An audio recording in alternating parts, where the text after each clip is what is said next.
Friends, welcome back to learn with Lucy. आज numerical का alternating current class 12 physics का alternating current chapter का numerical का second video है।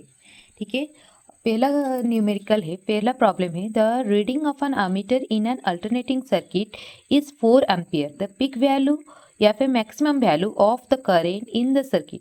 मैंने कल भी कहा था कि एमीटर हो गया या फिर वोल्ट मीटर हो गया, वो हमेशा क्या करते हैं, कौन सा वैल्यू को मेज़र करते हैं ना, आरएमएस वैल्यू को मेज़र करते हैं। तो एमीटर रीड कर रहा है 4 एम्पियर, मतलब ये क्या हो गया, आई आरएमएस हो गया, जो कि क्या है 4 एम्पियर है। तो फिर पिक वैल्यू पूछा गया है, पिक वैल्यू पूछा गया है, तो आई आरएमएस का जो फॉर्मूला होता है वो क्या होता है ना, आई नॉट बाय √2। ठीक है, तो ये पिक वैल्यू पूछा गया है, तो आई नॉट कितना हो जाएगा, √2 इंटू IRMS। ठीक है, √2 इंटू 4, दैट इज 4√2 एम्पियर। ठीक है, next question is define the term RMS value. RMS value क्या है ऑफ द करेंट, करेंट का आरएमएस वैल्यू क्या है, how is it related to peak value, और ये मैक्सिमम वैल्यू के साथ किस तरह से रिलेटेड है। ठीक है, so the answer is it is defined as, मतलब RMS value is defined as the value of the alternating current. Alternating current का ये एक ऐसा वैल्यू है, अल्टरनेटिंग करेंट का ये एक ऐसा वैल्यू है, इसका इंस्टेंटेनियस वैल्यू कितना होता है, आई नॉट साइन ओमेगा टी। ठीक है, अल्टरनेटिंग करेंट का ये ऐसा एक वैल्यू है, वो एक कंप्लीट साइकिल, कंप्लीट साइकिल मतलब ये एक कंप्लीट साइकिल है, 0 से लेके टी, ये क्या है half cycle, T/2 half cycle, और ये फुल साइकिल जो होता है ये एक पूरा फुल साइकिल है। क्या है ना, कंप्लीट साइकिल, वो एक complete cycle which generate same amount of heat. ये क्या करेगा, ये जो करंट है, ये अमाउंट मतलब ये जो करंट है ये क्या करेगा ना, कुछ हीट जनरेट करेगा। क्या जनरेट करेगा, हीट जनरेट करेगा इन ए गिवन रजिस्टर, एक रजिस्टर में। ठीक है, मतलब हम लोग अगर अल्टरनेटिंग करंट एक रजिस्टर में दे रहे हैं, अल्टरनेटिंग करंट अगर हम लोग एक रजिस्टर में दे रहे हैं, तो ये क्या कर रहा है ना, कुछ हीट जनरेट कर रहा है, हीट जनरेट कर रहा है। उस हीट क्या होगा ना, इक्वल होगा generate same amount of heat, same amount of heat generate होगा। ठीक है, that is generated by the steady current. Steady current अगर एसी करंट के जगह पे हम लोग अगर डीसी करंट अगर दे रहे हैं, डीसी करंट दे रहे हैं, डीसी दे रहे हैं, तो फिर same amount of heat, same amount of heat क्या करेगा ना, जनरेट करेगा। एसी का ये अमाउंट को क्या बोलेंगे ना, RMS value. Generate that is generated by the steady current in the same register, register क्या है, सेम है, and in the same time, time क्या है t, फुल साइकिल टाइम जो है वो क्या है t, इसमें भी t टाइम में और इसमें भी t टाइम, दोनों ही सर्किट में t टाइम में सेम अमाउंट ऑफ हीट क्या हो रहा है ना, जनरेट हो रहा है।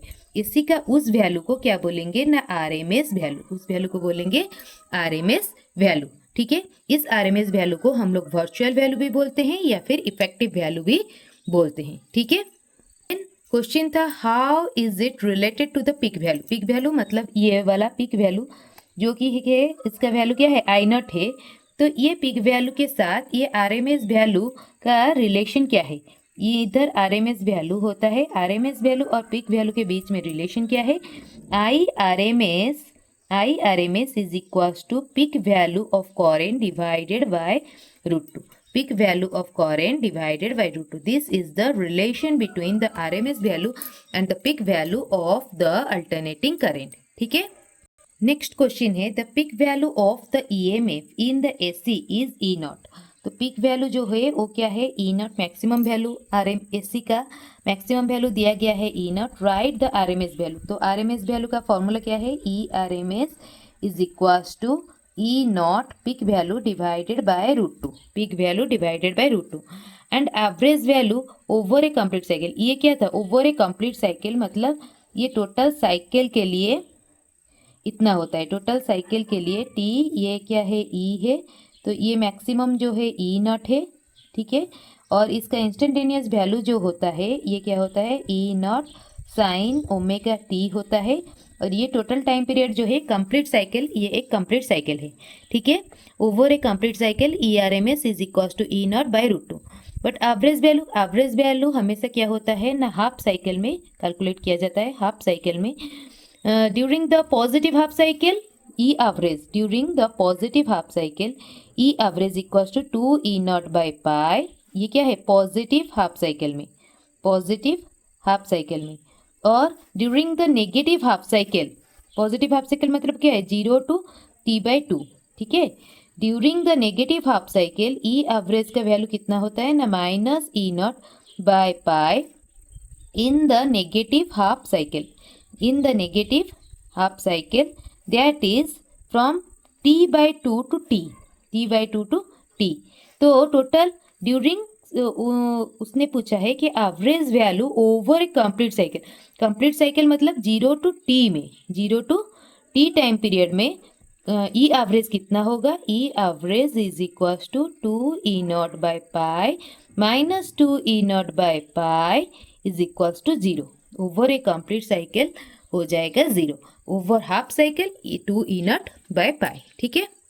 नेक्स्ट क्वेश्चन है, in many European homes and offices the RMS voltage available, RMS voltage available from a wall socket is 240 volt. तो RMS दिया गया है 240 वोल्ट, ठीक है। What is the maximum voltage in this case, तो RMS का formula क्या है, E not by root to.